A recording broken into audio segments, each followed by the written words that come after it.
Hello friends, in this video I want to show you quickly how I have found my way of planning and using a planner, how it costs about $1.25 for the planner itself. And this year I am also adding to my simple planner system a management system for managing like life tasks and home tasks and those sorts of things that I am adoring. And basically that part is an index card system.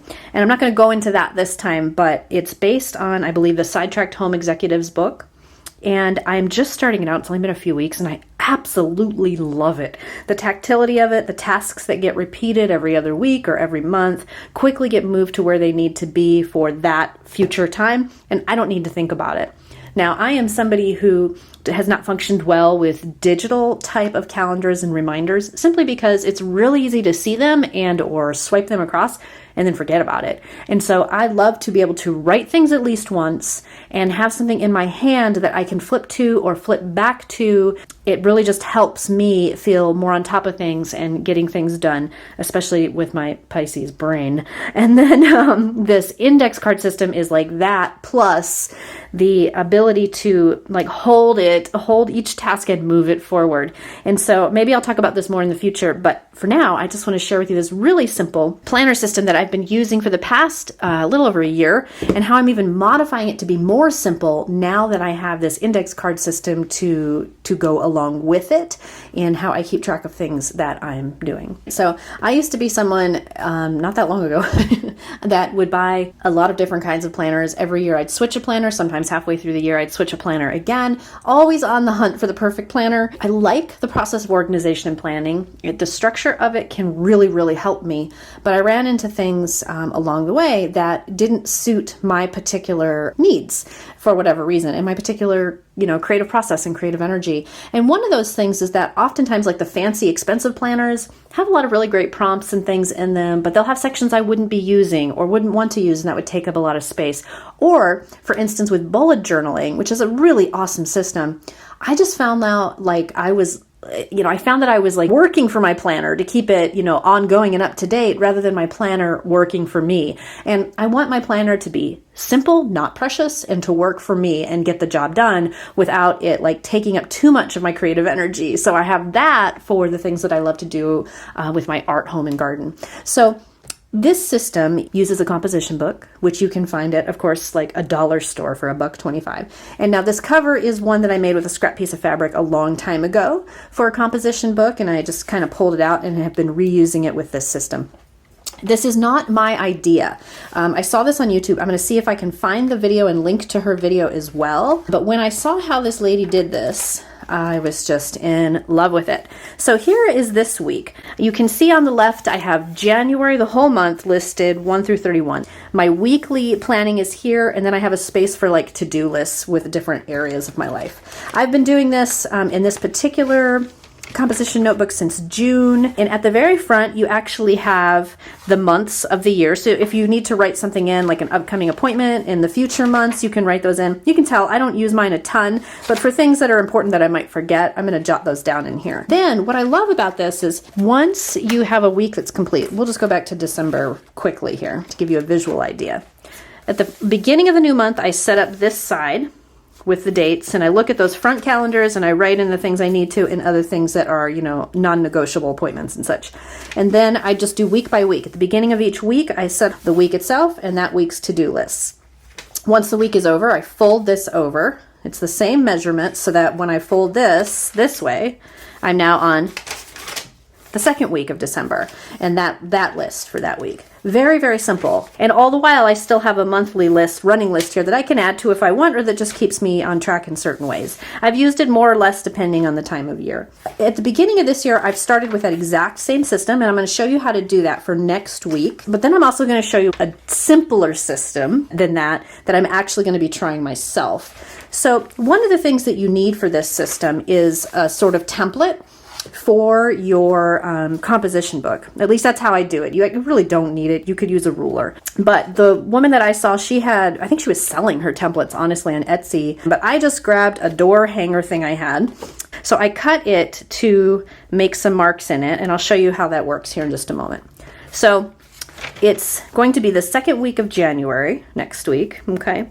And I'm going to come into here and I'm going to first fold this one over from this week because this week is practically over. So I'll take this. So I just fold on that line again, and I can use my template thing for that, which I just tuck in the back when I'm not using it. And then I flip that over. And now I have these little squares cut out on this template, and they line up with the lines, the ruled lines on the composition page. So I can just line this up, and on this side I always have Monday, Tuesday, and Wednesday. Monday, Tuesday, Wednesday, so I just do the top 3. On this side, I'm going to put it right here. I use that, there's a little red line, you know, on the composition notebook page. I draw the line just like that, and then I do all 4 on this side for Thursday through Sunday. And then I write this week up here. Sometimes I'll write the dates. So I start my week on Mondays. I just like that. Ever since I tried that out, it's been my favorite. So I'll do December 8th through 14th. And then I tend to break this side up into sections. I leave the top mostly open. And then I do a small section. Of course, you can do whatever you want. I do my little business section. I've thrown in my garden this past year. Helps me keep up with those particular tasks as they come due. So then once I have those on, it's a matter of putting in the dates. And I'll write Monday, so 8, 9, and then I'll write in the dates of the week, or the days of the week rather. So then I have liked, you know, using that idea of your top 3 most important things for the day. So I tend to put just 3 little lines like so on each day, so I can write those in. And sometimes I can do that at the beginning of the week. Sometimes I do it after I make my to-do list. But I'll also write in appointments here that I don't want to forget about. And then, of course, there are things I do throughout the week that I don't write in on my planner. And one thing I love about this system is that you also have the whole back of your book. And what I do is to just like jot down ideas or play with ideas and other kinds of lists, things to help me stay organized. I just have started in the back and worked my way through using pages that way for like teasing out ideas and mind mapping and stuff. And so you have one composition book. You can do that kind of work in it along with your planner up front. Super simple. Now the modification I'm actually going to make and try for a week or 2 to see if I like it is going to have the same kind of setup with the month, but I'm going to move all of the weekdays to one side here because I have these index cards now. So a lot of the things that I was writing in here are on these cards that I'm using, and I'm not going to rewrite them, but I am going to now have a whole page where I can do those weekly kind of ideas or things that come up or quotes that I like. So I'm going to be trying just a different way of setting it up. And before I do that, I want to also create a space for the months of the year. And I'm not going to do the whole year. I'm just going to do maybe the first quarter because I think I'll be through this composition book at that time. So in the front, my months had gone through just through December here. And so now I already have started January, but I'm going to redo it just to show you how this works. So I'm going to do 3 months here. I'm just going to fold these pages in half. I cannot say enough good things about the non-preciousness of this system.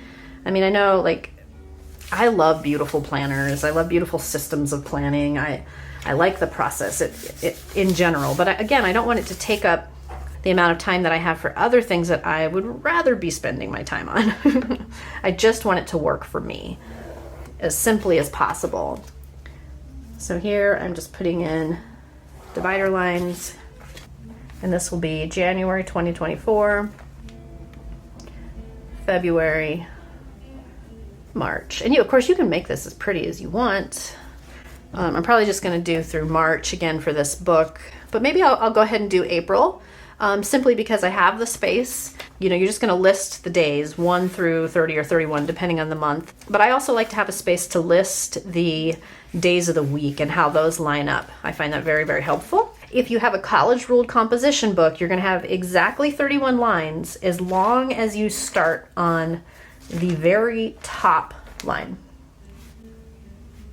So then I would just go through, put these dates in, and then I'll go back through and put the days of the week next to them, kind of smaller usually. One thing I will say is that, you know, like last year I used this, but I also had a couple other calendars going. One was specifically a garden task calendar, as I was working with the biggest garden I've kind of ever managed. And now, you know, I have a better handle on that, so I'm going to be able to incorporate that more readily into this.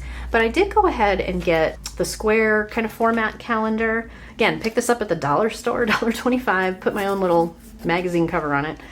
And now I also have this, and it's really not very thick at all. So I usually just like stick this right in there and it fits perfectly. And so what I might do though for like January, for instance, is fill in my full moons. I like those, following those for energetics and such. And then I might put in, you know, holidays or birthdays. I've also incorporated birthdays into my index system as well, and that's really awesome.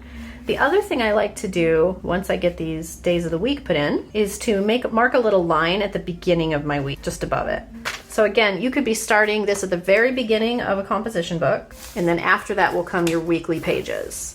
So I start my week on Mondays, so I would do just a little line here. So after Sunday and before Monday, it just marks the shift in the week. I find that helpful visually. For now, I'm gonna move forward and show you how I'll set up that second week of January. Okay, so for this slightly modified way, I'm gonna try this for the next couple weeks and then maybe continue for the year, we'll see.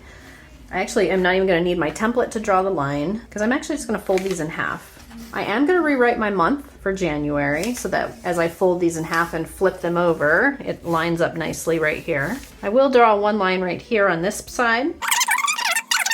And then I'll do the same thing here that I did before, remembering always to start with the 1 on the very top so that your months with 31 days will fit. I find this method to be much simpler than bullet journaling, but though the way I've used it, you know, I carry some of the habits that I learned through trying out bullet journaling and other planners. So there's just enough interaction for me and still enough space that I don't feel like I have to devote an hour every week or something to just setting up my planner. Like, that just seems crazy to me. You know, I engage with it a few minutes every day, and then once a week I maybe do like 10-15 minutes to set it up. So same idea. This looks pretty much exactly the same, but this one is for the one to carry through with the week pages. And I've got other things to fill in here. The month is just getting started, so I'll come back to this later. And then I'm gonna do my whole week right here. So I think that I can do like 4 lines for each. So I'm just gonna kind of box it in freehand. Put one in, skip 3, see how I like that this week. So like bullet journaling, you can modify each week as you go to find the system or the way of organizing your system that suits you. And so here I'm just leaving 3 lines, so I really only have space for like the 3 major to-dos. And that's what I wanted. I wanted to kind of simplify the space just to focus on those. And then this side, for this week, I'm just gonna leave it as is. I could do lists over here as I wanted. I may very well do that to carry over my lists, but you can use it any way you want if you have a whole blank page. And then as the next week comes, I'll have all my chicken scratching ideas from this week. I'll fold this over, flip it like so, and do the same thing. And so there was even one time where I forget why, maybe I just screwed up in my counting, or I don't know what I did, but if you mess up a page when you're setting it up, you just go to the next one. You know, it's in that way, it's like bullet journaling a little bit too. It's very cool. So there we go. This will be the week that starts with the 15th. Not there yet, but we're right here. So now I'm gonna take this, and for today, I'm still kind of on the end of this week. So I'm just gonna go back to the week I'm on, and I'm going to clip these like so. And I'm all set up for the next week with the new system to try, with more space for ideas and mind mapping and all the sorts of things. I'm in a very creative, like, purge space right now, so I need some space like that to add things on that come up that I need to do that aren't in my index system yet or aren't into my new year routines just yet. I'm going to give it a try. But that is basically the $1.25 or $1.50, even a couple bucks planner that I am working with now. And you guys, I absolutely love it. After decades of searching for the perfect planner and methods, you know, and trying out all of those again, I learned a lot, but this way really functions well for me. Just enough structure and just enough wiggle room to keep things moving and free.